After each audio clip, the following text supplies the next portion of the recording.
my future looks bright. Bob's mother and Mary's parents are confident, too, that the marriage will succeed because it's based on many things: companionship, mutual interests, shared ambitions, and that mysterious intangible quality which we call love. And part of this love is their relationship to one another as man and woman. For Mary, good sex adjustment began when she was a very small child. Where is the baby, Mommy? Why won't it come? It's right here, dear. Of course, it doesn't talk yet, or cry, or even eat by itself. It has to stay inside me till it's big and strong enough to be born. When it comes, Mommy, can I help to take care of it? Yes, dear. The idea of childbirth was made natural and normal for Mary. She was happy to know that she would have a new baby sister or brother. Bob's mother was a widow. In spite of this, she was determined that her son should have a proper knowledge of sex from the beginning. She answered all his questions. If no questions came, she arranged situations so that he became conscious of sex.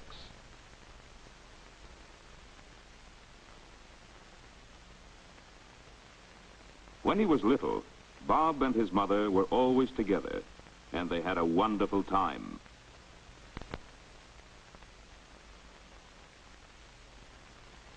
As he grew older, she made sure that he played with other children, both boys and girls. And when he was older still, she was pleased and proud that he seemed to fit in well with the boys. In fact, when he was about 10, he actually scoffed at playing with girls. Mary, too, had a normal childhood, with many friends of both sexes.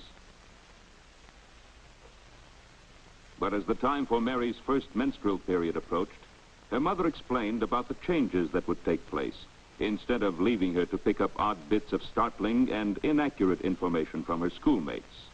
Mary's father and mother got along well. They had their occasional quarrels, but in general, home life was pleasant, natural, and secure. Hi, Duchess. Hi. At about 11, Mary went through a sort of reversal. She didn't talk much and spent hours alone, just daydreaming. What's the matter with her? Oh, she's just growing up, dear. Well, hadn't you better have a talk with her? Oh, yes, dear, but I don't think this is the time. When she wants to ask questions, well, I'll try to be ready with the answers.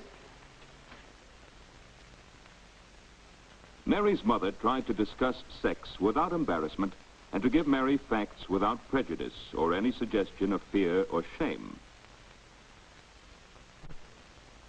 At about 12 and a half, Mary reached puberty. Around this time, she found that her friends wanted to talk about sex. We opened the door, and there she was lying in bed. Some of them got most of their information from off-colored jokes that they really didn't understand. But you don't always have a baby when you go overtime. I read in a book that you don't have a baby. Some of them learned about sex from books, but there were so many things that they didn't know.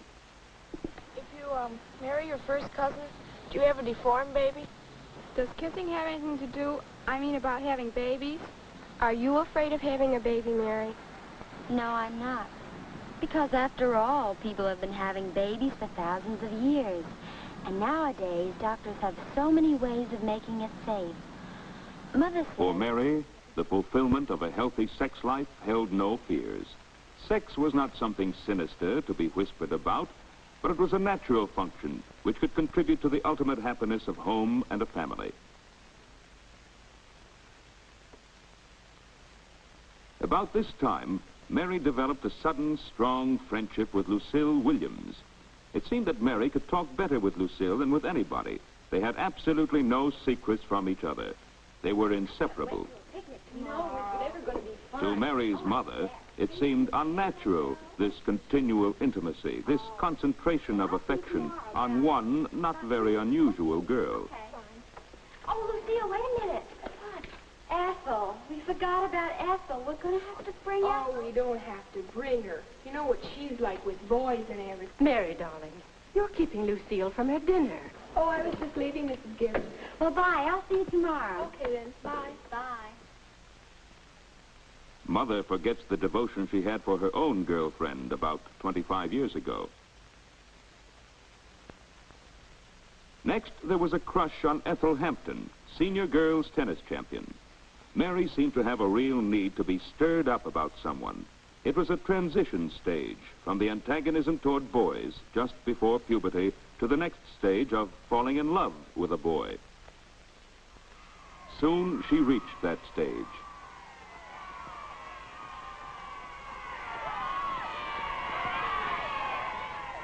Her next crush was on the captain of the school football team.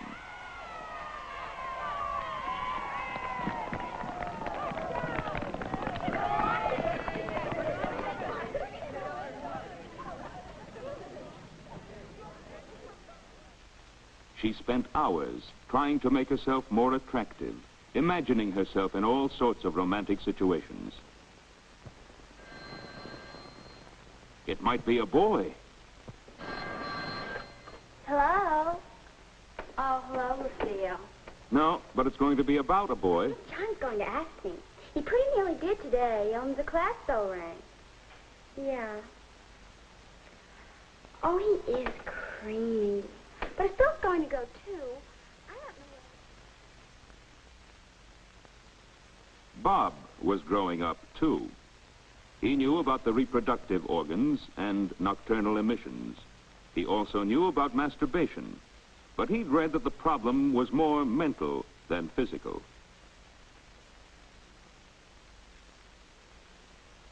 He knew that the healthiest life for him was to have plenty of exercise and fresh air. He liked football, and the coach was a hero who could do no wrong. Bob tried to be as much like him as he could.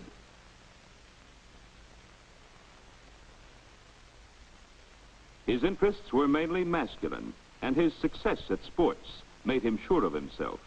He could take girls in his stride, just as he did games. Until one day, when Bob was 16, it became apparent that his interest in girls was getting to be more than casual.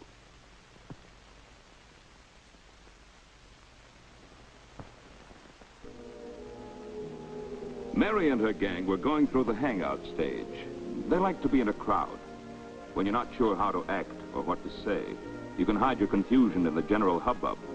A girl has to look as though she knew her way around, be more sophisticated than she really is. It was all new and exciting, and Mary was proud of her success. She wanted the others to see how popular she was. Hi, Mary. How about going to the dance with me Saturday night? Well, I'll think about it. Hey, wait a minute. What about me? You didn't ask me. Well, I was going to. But you didn't, though. Jim got there first. Okay, Jim. Good. See you around. A little popularity gives one self-confidence, which isn't a bad thing in moderation.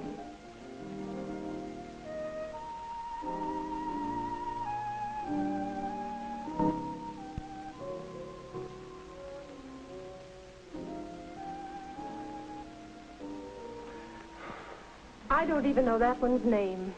Alan, I'm worried about her. She's getting so silly over the boys. You should hear her on the phone. I have.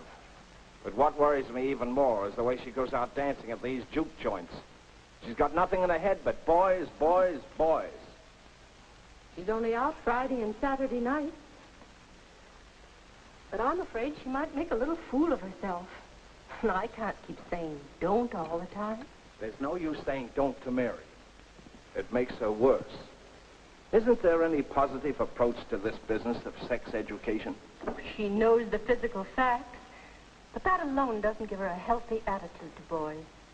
I'll have to talk more to her about how to have fun with them without being silly. Well, I guess she'll just have to learn by experience how to look after herself. And Mary was learning by experience. She acquired a lot of social skills and graces.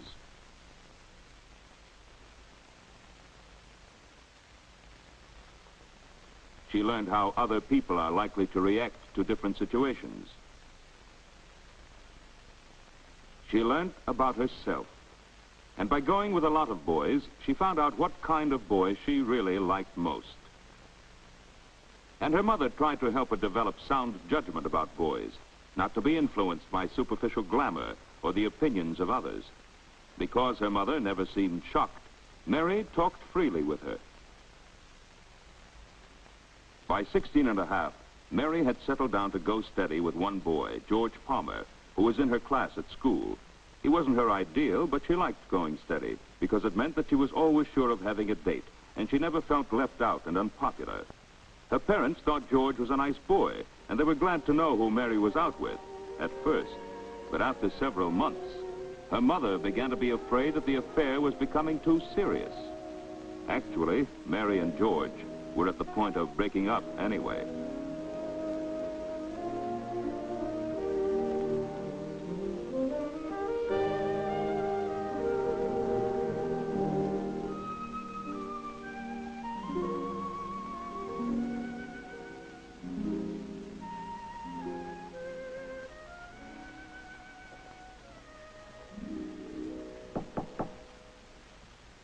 Mary.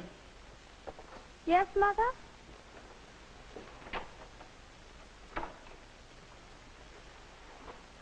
George again? Yes. You've seen so much of him, Mary. But I've told you, he's just a date. Can't I have dates if boys want to take me out?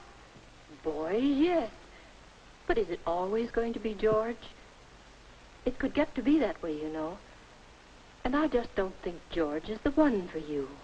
Okay, Mother, if that's the way you feel about it, I won't see him anymore.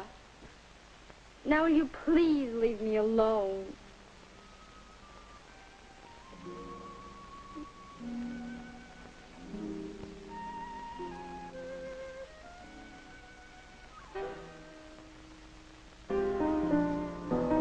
When a girl loses a steady, it takes a little while to get back in circulation.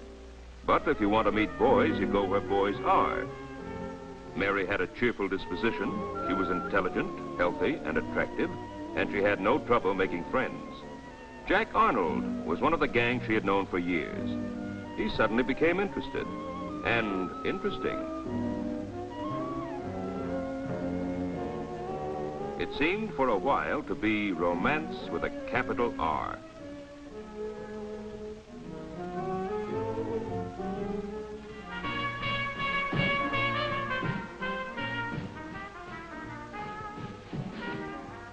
Jack, please don't do that. Don't act like an iceberg all your life. Look, we love each other, don't we? Yes, but after all...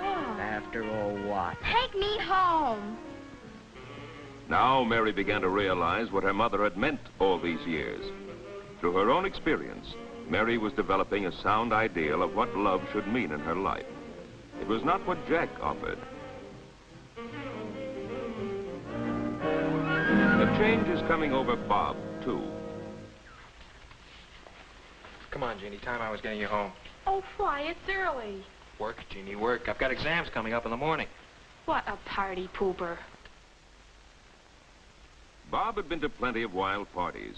It wasn't so excitingly new anymore, and life was full of other interesting things. He had a career to think of. He began to stay at home more. This engineering stuff really takes slugging. You're going to lose out with your girlfriend. Don't worry. I won't. He still enjoyed parties. He still took out girls, a different one every week.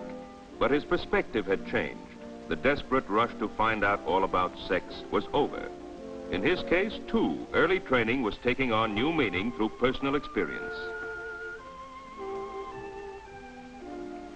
Mary had broken off with Jack, and by chance she turned up at the same party as Bob.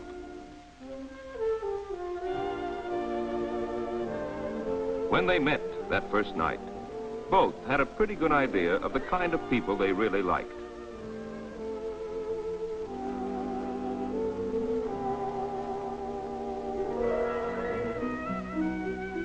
It didn't seem much different from other dates at first, but after a few weeks, both knew that it was different. Petting was not just a form of entertainment or an experiment.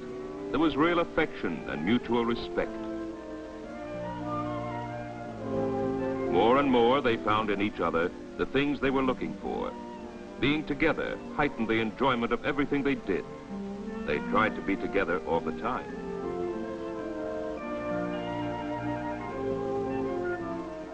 They had their quarrels, mostly over jealousy.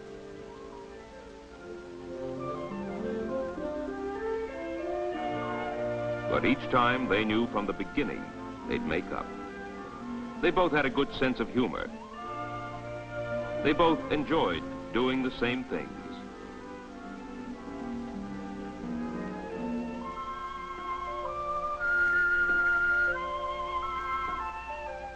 Because of similar family and educational background, they had much the same way of looking at things.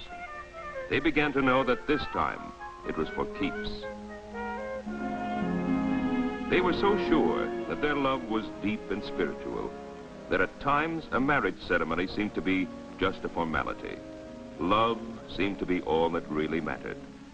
But each of them knew deep down that they wanted their marriage vows to have real meaning.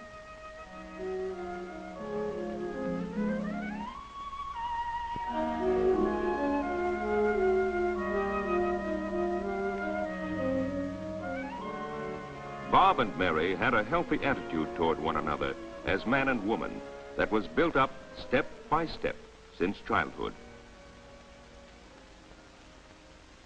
First, each of them learned the biological facts of sex as soon as they were able to understand them. Second, they learned about the other sex from their own experience. Thirdly, their parents tried to help them understand the real values of sex life.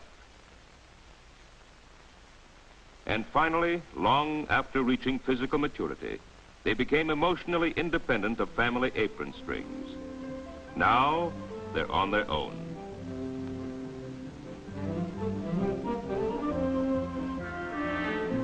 Do you believe their parents have done the best they could to help Mary and Bob make all these adjustments?